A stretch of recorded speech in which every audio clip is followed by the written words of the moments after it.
அனைத்து நனைந்தது தலையணைதான், அடுத்த அடி என்ன எடுப்பது நான்?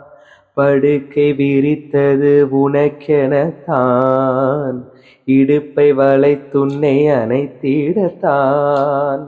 நினைக்க மறந்தாய் தனித்து பறந்தேன், நினைக்க மறந்தாய் தனித்து பறந்தேன். மறைத்த முகச்சிறை திறப்பாயோ, திறந்து அகச்சிறை இருப்பாயோ.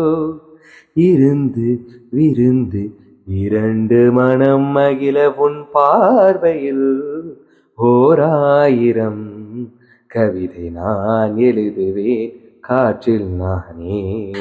தினமும் உன்னை நினைக்கிறேன், நினைவினாலே அணைக்கிறேன்.